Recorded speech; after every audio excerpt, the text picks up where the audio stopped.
One, naligo kayo, no? Ayan, mga tig-40 po itong naan dito. Tapos eto, nabawasan na din. Ayan.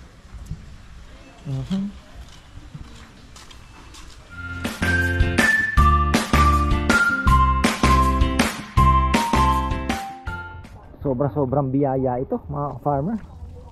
Pati yung langit nagbuhos ng ulan. Okay naman yan. Thankful tayo dahil malapit na po ang umarangkada ang init. So at least po yung bundok, yung tanim naming sili doon, which is yung aking caretaker, sana ay kasi halos bayad na po siya sa akin eh. Sana tumama naman po siya. So sana magtuloy-tuloy, ano. Yun po ang hinihintay namin. So ayan, nagkakatay na po mga ka-farmer. At sinarado na po namin yung tilon. Ibig sabihin, no more orders. Stop na, wala na pong baboy. So ayun.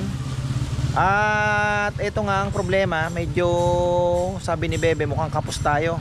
Buti lang nakatawag ako kay Danilo. Pre, meron dito, kung mag-alala, mga ilang piraso. Sige ka, kahit 20 up lang bigay mo na sa akin. Kasi yung 25 pwede naman natin mapakiusapan. Ma'am, lumit po ng konti, bawas na lang tayo ng konti. So ganoon na lang talaga.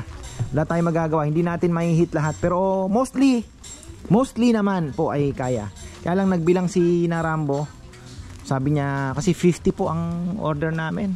At eto, sana po si Asitaw Laba, sana mag-pick up sa bukas. May order po sila. So ayun, sana po ay makita ulit natin si, makapagpa-picture man lang at di ba? Mapakita man lang natin na bumalik si Asitaw Labas. Na-miss niya na daw yung lechon natin. Isipin niyo yan, mga ka-farmer. Na-miss yung lechon. Di ba? So talaga nakakatawa naman. So ayun na. Tuloy-tuloy na. Galing lang ako ng palengke. Basa ang damit ko. Oh, pabalik-balik ako sa palengke. Sanay naman tayo dyan. Ano naman tayo? Tawag dito. Amphibian ba tawag doon? Pwede sa tubig, pwede sa so ayun, kahit maulanan tayo walang problema, mga farmer. Basa-basa ang talagang wala eh. So ayun na, kinatay nila, mga ka-farmer. At di natin mapakita ng yan, at bawal na YouTube yan. So ayun, thankful tayo kahapon dahil napakaswerte natin.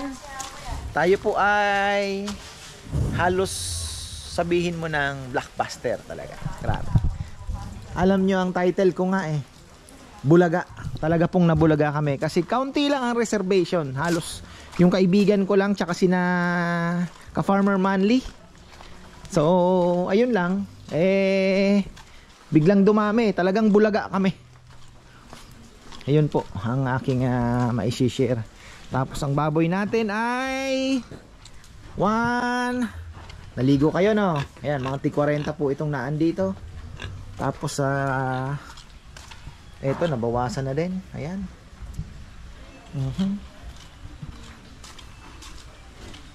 Alas, di na tayo nagpakain, mga ka-farmer, ha? Di na tayo nagpakain. Pinapasalo ko yung dugo kasi ayaw kong itapon, mga farmer. Binabaon natin yan. Binabaon natin. Dito wala na rin. Patay tayo dyan. Dito kaya kasi kahapon binilang namin 70. So ilan na yung nakatay doon? Dami na pala nakatay. Bilis naman nila. Oh, wala na pala eh. Ba, tama ba yung bilang ni Rambo? Kasi bukas meron tayong 16 na order. Madali talaga nila. Masyadong mabilis. 1, 2, 3, 4 5, 6, 7, 8 9 10, 11 12, 13 14, 15 16, 17, 18, 19, 20, 21, 22, 23, 24, 25 pa. So mga 10 pang kakatayin nila. Ayan, mga ka-farmer. Oh, sabi ko na, bukas maganda ang panahon. Dumaan lang yung shear line eh. Ayan. Tapos nako, mga ka-farmer, eto, ubos po yung baboy natin. Ang dami pang pumupunta. May gustong bumili ng baboy, mayroon namang nag-o-order. Si Bebe siguro may mga 15 or ano, tinanggihan, hindi na po talaga, wala na. Tsaka too late na rin. Ayoko na din pong bigyan ng ano din yung mga lechoneros natin, talagang naawa din ako eh. Pero ganun talaga, sabi ko nga, taste lang tayo. Kamali ako, nagtanggap pa ako ng ano.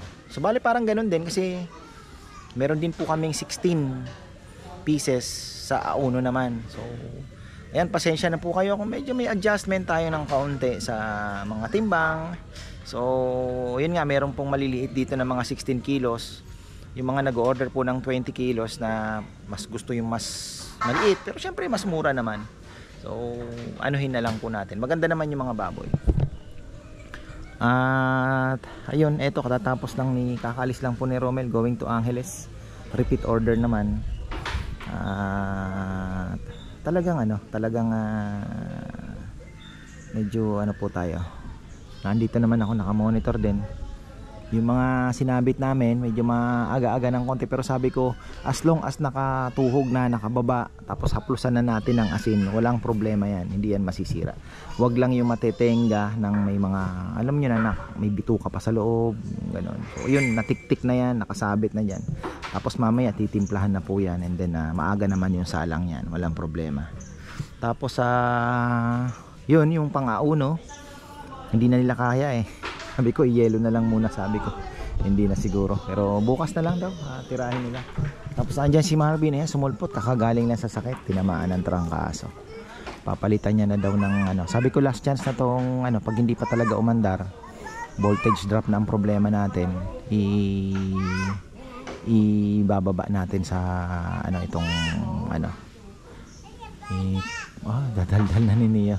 Ibababa natin sa yun sa baba, tapos papalitan ng wiring diretso na doon sa entrance para naman magamit. Nairaos naman po, awa ng Diyos, yung ating ano. So hindi pa siguro talaga ready at next year malay natin, di ba, talagang magamit na natin to. Actually magagamit natin to kung gagana sa January, kasi magkakaubusan ng baboy. So hindi po ako mahihirapan mag-stock. Pag may dumating, kukunin ko na talaga at i-stock na natin at mahirap maubusan. So ayan lang naman po. So ayan mga ka-farmer, kinontak ko si na Miguel. Dahil pa pala nilang baboy, pambihira yan. Yung problema ako sa baboy sila, pero ginto yan ang presyo. Pero kailangan ko din kasi may mga bebe, pwede ka na tumanggap ng January onwards. Kasi si na Miguel may kinuha akong 10 pang ano natin. Namumroblema din ako yung may schedule ka ng 4-5, di ba? Check mo muna yung schedule ko, baka sobra yan. Di, kulang pa nga tayo. Oo nga, baka naman ako pagsasabi mo, mag-accept ako. Tignan mo muna. Oo, sige. Tapos si Danilo nag-ano naman po, sabi niya, pare, sabi ko sa kanya, tol, ano, mayroon ba tayo sa January? Hindi pwedeng tumigil, pare, walang kakainin ng pamilya, kanya hindi tayo magtatrabaho. Hahanap tayo ng baboy. O sige ka ako, basta dalhin mo sa akin pagka may kulang, ay may nakuha ka. Kasi talaga si ka-Farmer Anthony, baka March pa kami magkita nito. Talaga pong kakapusin siya. Kakailanganin ko yung mga tropa natin. Sina Kuya Kulot, sina ano, ngayon eto, nagtitinor na kami ng mga timbang kasi yung mga malalaki kukulangin. Ngayon si Rambong puro yung ini-stress ko. Ayusin nila yung mga timbang kasi ayan na, nakatuhog na ako. Ito, ang laki nito, 35 lang, ang laki, pang 40 kilos na yan, ang laki niyan. Kasi malalaki po talaga yung baboy na dumating eh. So sabi ko, kulang tayo ng 40 doon. Oh. Lagi may nagpipix dun sa... Hindi nga kasi umaandar. Bakit? Ha? Sira nga. Bakit nasira? Ikaw, andungis mo, tingnan mo, laro ka ng laro. Kasi daw masaya. Isa kong babae. Pag ano, sabi ko, namimiss na kitang katabi. Kasi pag natutulog po kami niyan, holding hands kami niyan. Sabi ko ang gaspang na ng anak ko, ng kamay ng anak ko, sabi ko.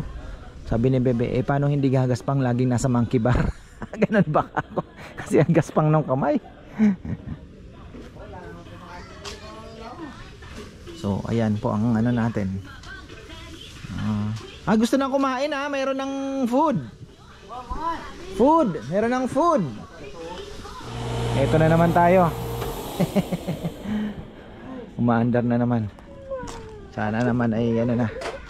Maganda sana kung hindi na natin iaakyat. Kaya lang hindi ko naman po pwedeng, hindi naman ako makakabili ng linya na napakamahal. Aabutin ako ng 150,000 para lang doon.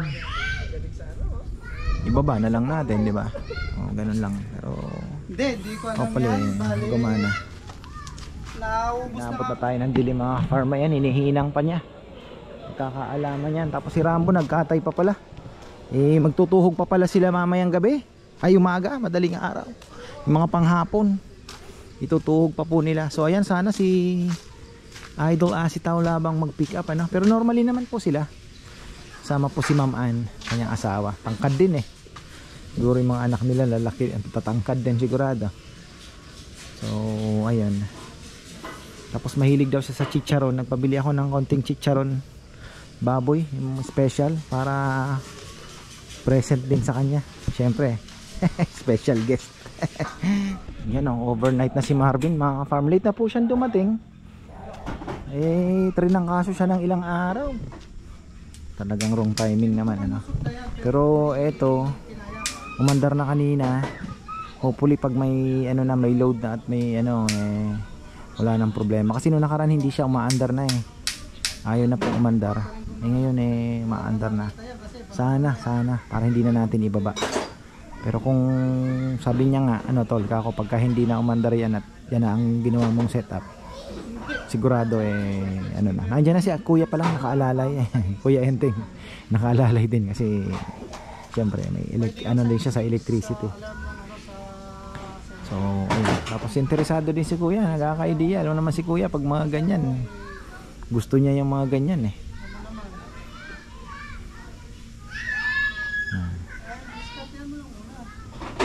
Mandar. Mga kapatid ni Bebe dito din mag New Year, maingay daw masyado sa Guagua. Tsaka yung pinsan niya, si Tita Minby, kapatid ni Papa Yam, doon. Sabi ko doon kayo sa roof deck magano para may magluluto. Sabi ko para may magluto naman. Kasi ilang New Year na tayong hindi naghahanda talaga. As in wala talaga. Last time pala, yun sinasari din, namiwas din sa ano, naandun. May plano nga din dito ko sanang ano, konting salo-salo din. Dahil gusto din pong tumakas sa baryo. So ayun, sa roof deck po ata mag konting ano din, salo-salo. Nire-request si Tito ng ano, ng balbakwa. Maaga ako sa palengke bukas, bibili tayo ng balbakwa Tapos ang sarap ng linuto ko palang ano, di ko na ano mga ka-farmer, sarap. Gotong Batangas. Nakabili ako ng 2 kilong mga laman loob doon sa Harayat sa mga tropa. Tapos sabi ko kasi nagki-crave siya sa laman ano, Gotong Batangas. Nagluto ako blockbuster. Pressure cooker ko ng konti, yung naku sarap. Tinimplahan ko lang, tapos may atsuete, tapos may siling panigang. Nako, ang sarap talaga. Sabi ko uulitin ko ito. Tapos linagyan ko ng kalamansi. Higop mo, nako suabe. Luluto tayo nun. Malay mo bukas. Ayan. Bukas pala si Asitaw Laba magpi-pick up. Yes, sana. May order sila may order sila. Sabi ni Asi, na-miss niya daw yung lechon dito dahil ano, mataba daw yung baboy, yun doon daw mapayat. Tsaka masarap. Manila. Higpitin lang pala. Higpitin lang. Ha? Ilan? 20 amp. 20 amperes daw.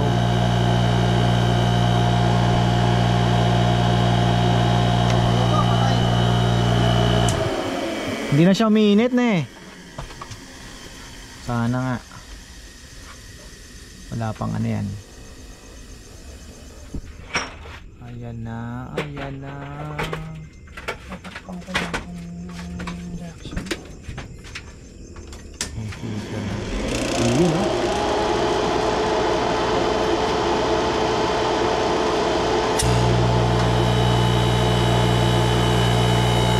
Nabot na tayo ng dilim.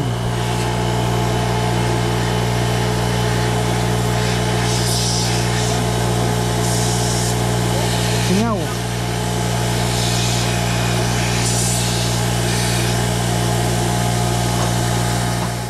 Singit ko lang. Sumundot ako ng baboy kahit mahal. Baka mapahiya tayo, baka kulangin po kasi.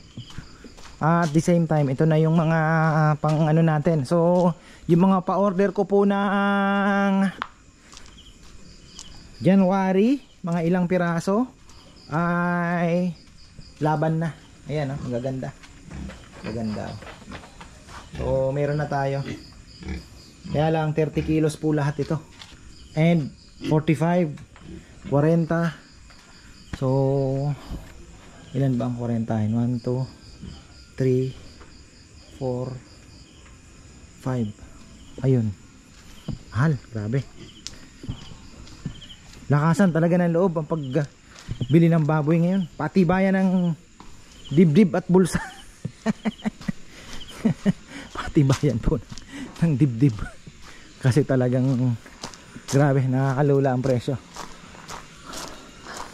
Inaano pa rin nila ay yung ating freezer, mga ka-farmer. Sana gumana ito para maisabit ko na yung mga baboy na yun. Mga January 3 papakatay ko na yan.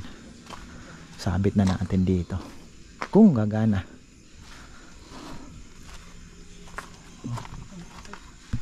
Ayan. So ayan na, solve na tayo. Sana gumana yung freezer pero medyo yung hope ko bumababa na talaga. Kailangan na nating ibaba yan. Tapos ayan, pagod din yung mga tao.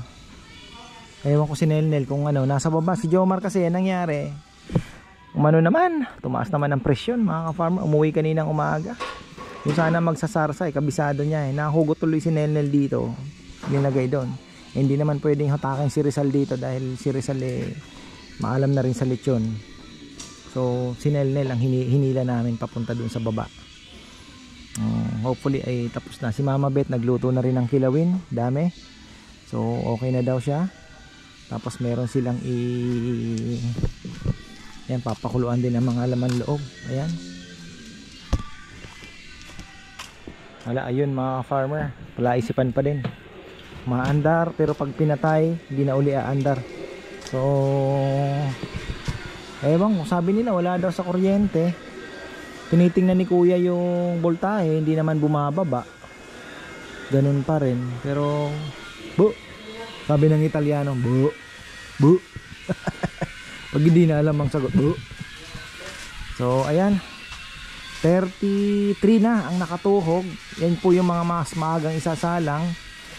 Tapos sa madaling araw ay magtutuhog uli sila. Ayun, konti na lang ang kakatayin. So wala na tayong problema sa baboy, nakahinga na tayo. Okay na. So ayan na mga farmer, bukas ay ano na lang, shoutout tayo bukas na. Bukas na po sa mga nag-aabang ng shoutout. May nag-pick up kahapon ng lechon, kanina ng lechon. Nagpapa-shoutout na andun po. Pasensya na. So ayan, bukas na tayo mag-shoutout habang hihintay ng mga magpi-pick up, delivery. So ayan si Kongkong nakabike na. Wow, nakabike na si Kongkong ngayon. Ayan yung 2,000 kuya. 2,000 kuya. yan yung dati ni Junjun yung bike niya na ano. Wow. Ay hindi ba yan? So ayun po, tapos hindi ko alam kung anong magiging kapalaran nitong ating freezer. Pero sa tingin ko I will bababa natin para sigurado na tayo. Total yun na talaga ang pag-asa siguro. Papayam na andun pa. So ayan, sarado na tayo. Tapos na yung mga lechonero, pero kalahati pa lang po ang mga ano. So 9 o'clock, mahaba-haba din ang pahinga, no? May 6 hours sleep. So alas 3 siguro ang call time nila dito. So may mga isasalang na medyo maaga ng kaunti, pero mas marami ang hapon. So ayan, maraming salamat at magandang buhay.